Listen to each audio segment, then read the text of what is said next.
bombastic side eye, criminal offensive side eye. Tapi bohong.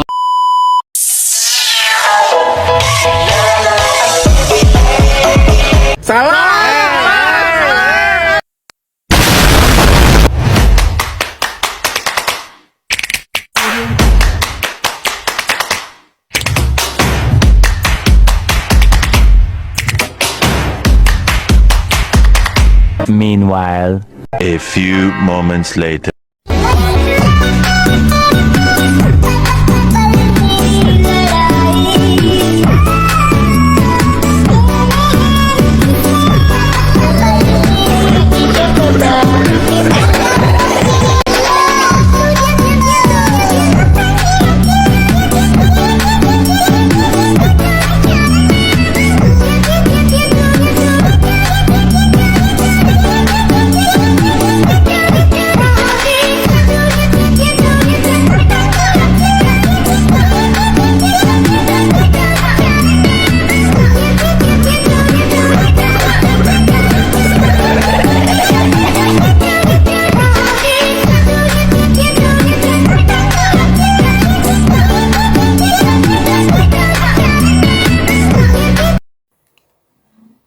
Pada materi yang pertama yakni konsep dasar perpajakan. Pajak mempunyai peranan yang sangat penting dalam kehidupan bernegara, khususnya di dalam pelaksanaan pembangunan, karena pajak merupakan sumber pendapatan negara untuk membiayai semua pengeluaran termasuk pengeluaran pembangunan negara. Tanpa pajak, pembangunan tidak akan berjalan lancar karena besarnya biaya yang diperlukan tidak akan bisa menutupi dengan pinjaman dan bantuan luar negeri. Menurut Undang-Undang Nomor 28 Tahun 2007, pajak adalah kontribusi wajib kepada negara yang berutang oleh orang pribadi atau badan yang bersifat memaksa berdasarkan undang-undang dengan tidak mendapatkan imbalan secara langsung dan digunakan untuk keperluan negara bagi sebesar-besarnya kemakmuran rakyat.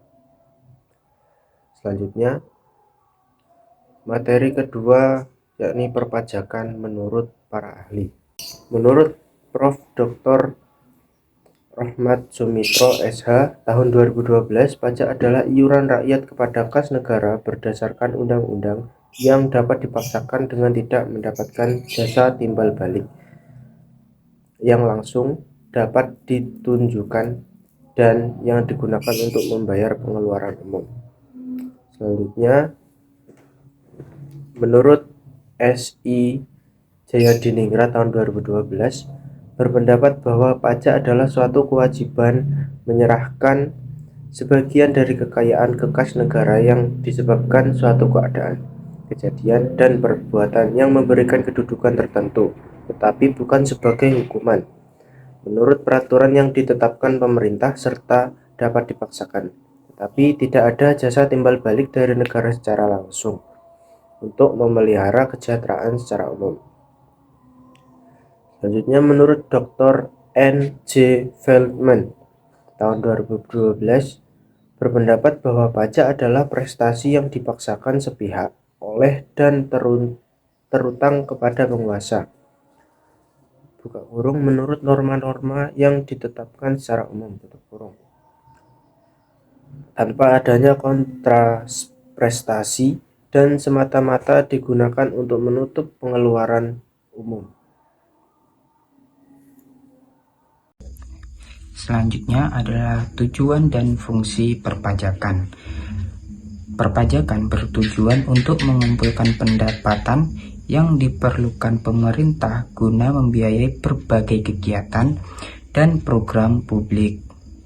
Selain itu, perpajakan juga berfungsi sebagai instrumen untuk mengatur distribusi kekayaan dan mengendalikan inflasi melalui kebijakan fiskal.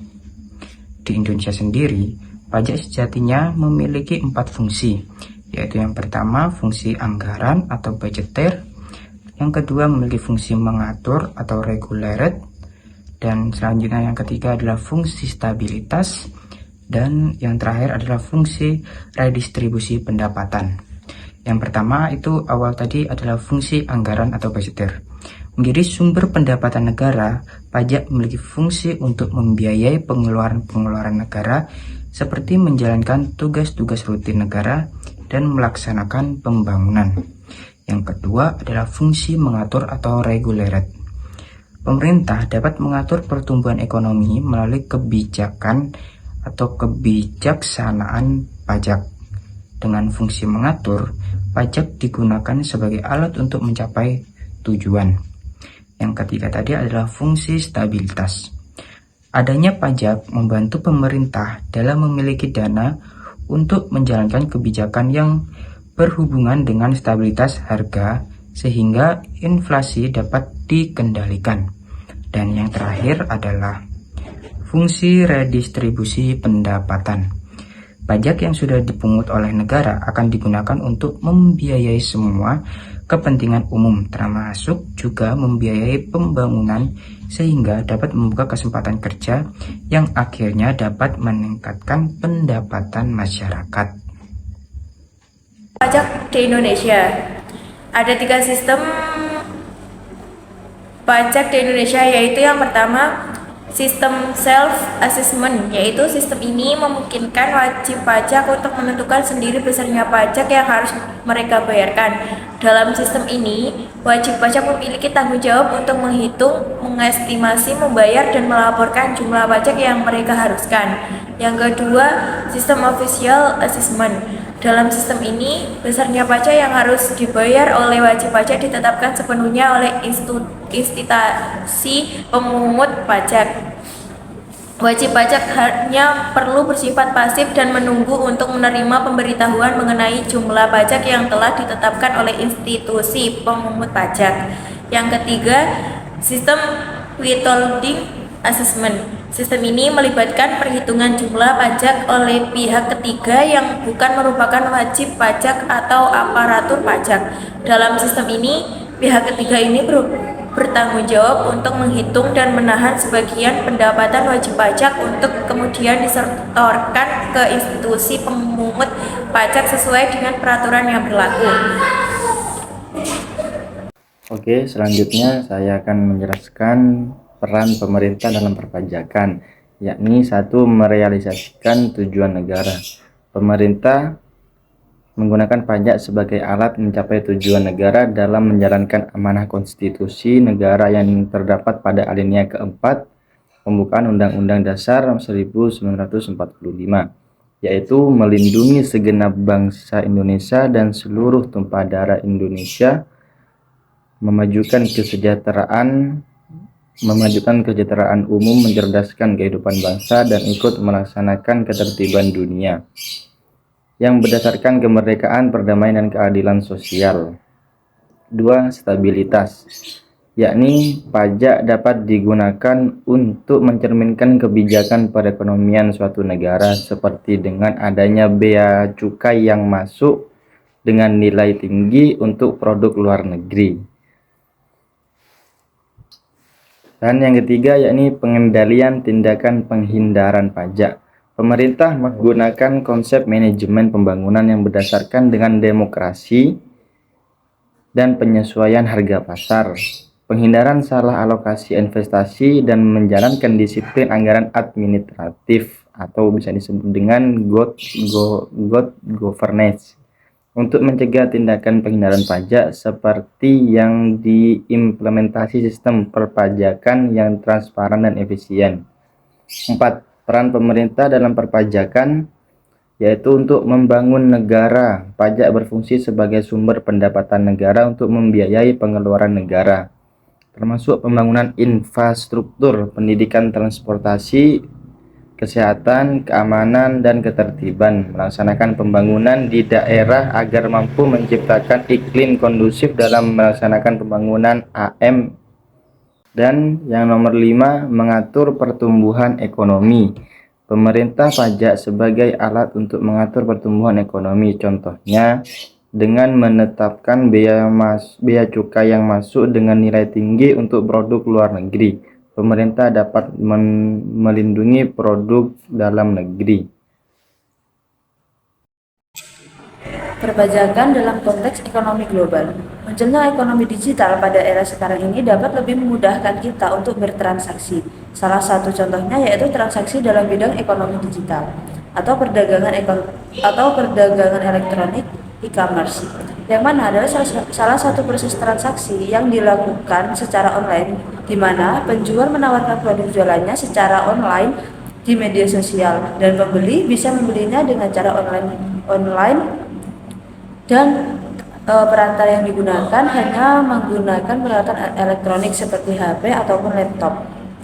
Transaksi ini juga digunakan oleh perusahaan satu dan perusahaan lainnya agar lebih fleksibel.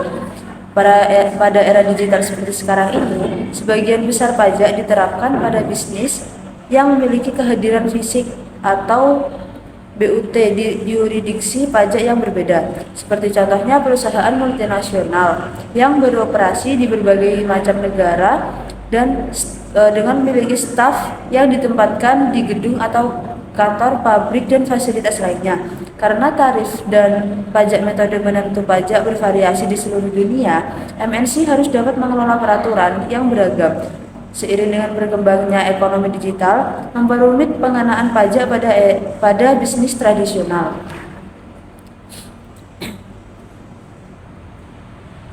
Perusahaan terkecil sekalipun untuk terlibat dalam perdagangan lintas batas ada dua hak penting bahwa ekonomi digital telah mempengaruhi sistem pajak tradisional saat ini, yaitu bisnis digital memungkinkan perusahaan untuk bersaing di pasar tanpa kehadiran fisik secara langsung dan memperluas berbagai variasi perusahaan, di mana tidak hanya perusahaan besar milik seperti usaha mikro, usaha kecil, usaha menengah atau UMKM untuk ikut berpartisipasi dalam perdagangan lintas negara.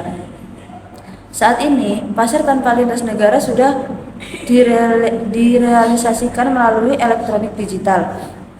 Setelah muncul dan diterapkannya di dunia usaha melalui elastisitas jejaring teknologi internet. Perusahaan yang menggunakan internet saat ini mengalihkan pemasarannya melalui website, aplikasi, atau platform lain sehingga tidak membutuhkan lagi kantor cabang perusahaan apabila ingin beroperasi di negara lain. Eksistensi digital telah merubah tatanan aktivitas ekonomi, tidak hanya di Indonesia saja, tetapi juga di negara-negara besar lainnya.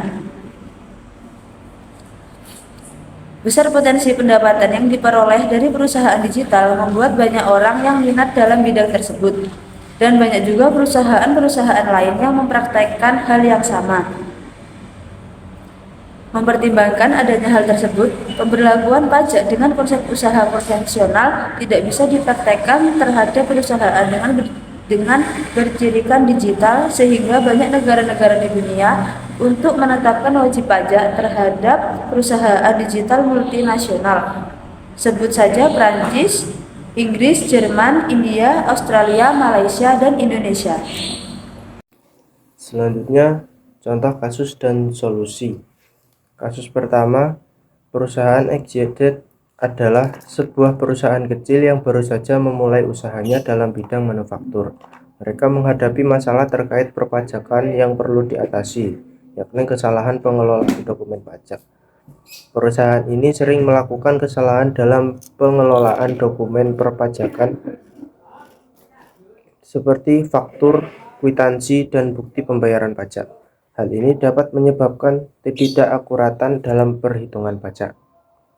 Solusinya yakni yang pertama, implementasi sistem manajemen dokumen.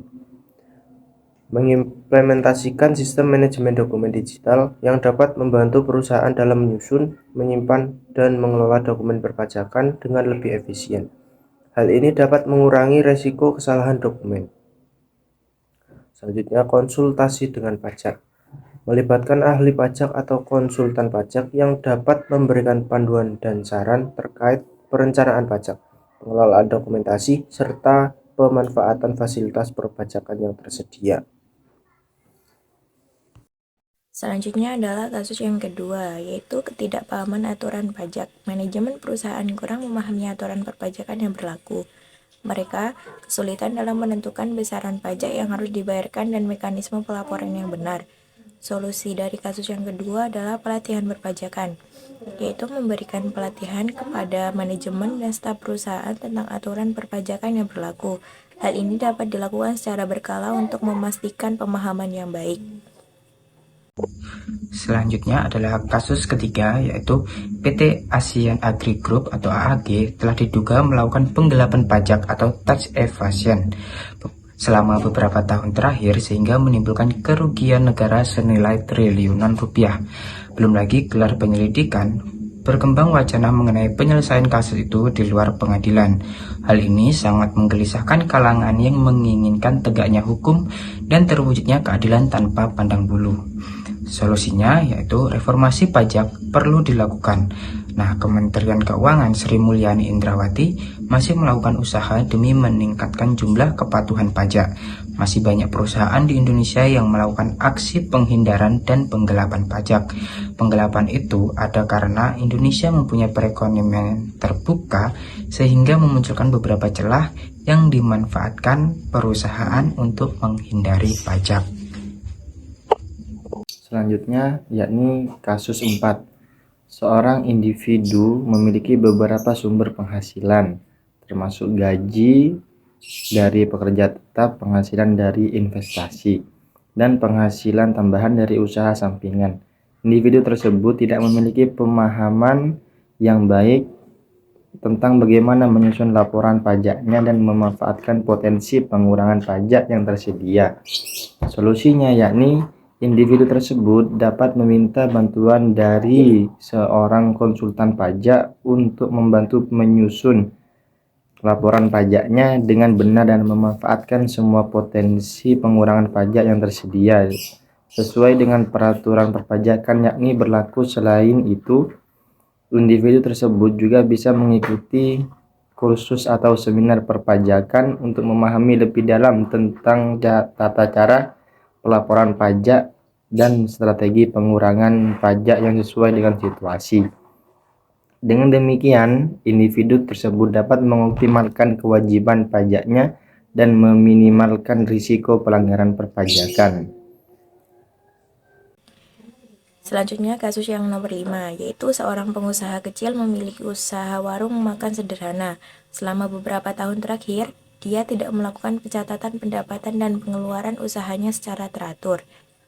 Karena itu, dia tidak yakin apakah dia telah membayar pajak dengan benar atau tidak. Sekarang dia khawatir akan dituntut oleh otoritas pajak karena ketidakpatuhan pajak.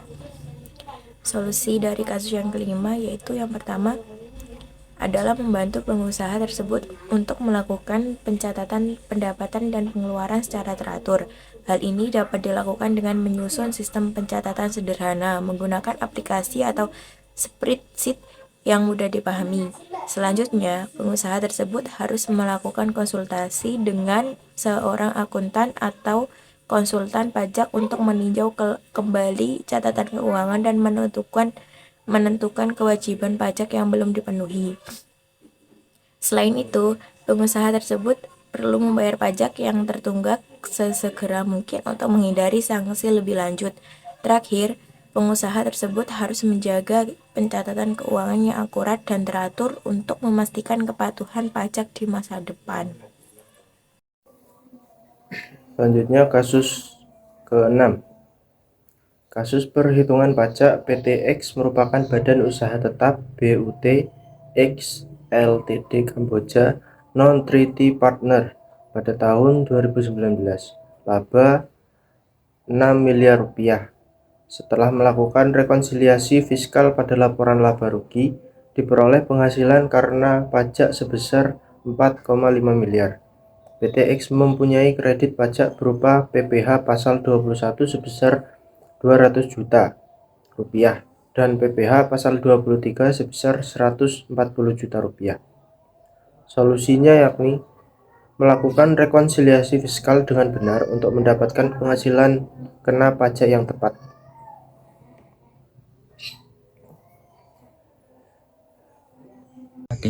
Baiknya, yang selanjutnya adalah kesimpulan.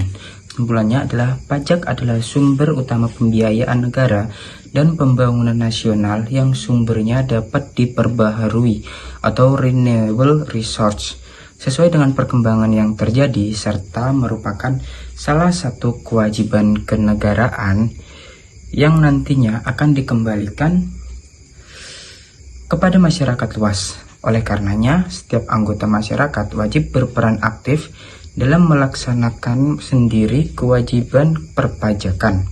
Dengan pengertian tersebut dapat disimpulkan bahwa ciri-ciri yang melekat pada pengertian pajak adalah: yang pertama, pajak dipungut berdasarkan undang-undang serta aturan pelaksanaannya yang bersifat dipaksakan.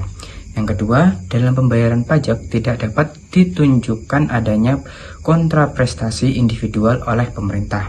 Yang ketiga adalah pajak dipungut oleh pemerintah, baik pemerintah pusat maupun pemerintah daerah. Yang keempat adalah pajak dapat pula mempunyai tujuan selain budgetir atau pendanaan, yaitu regulate atau mengatur.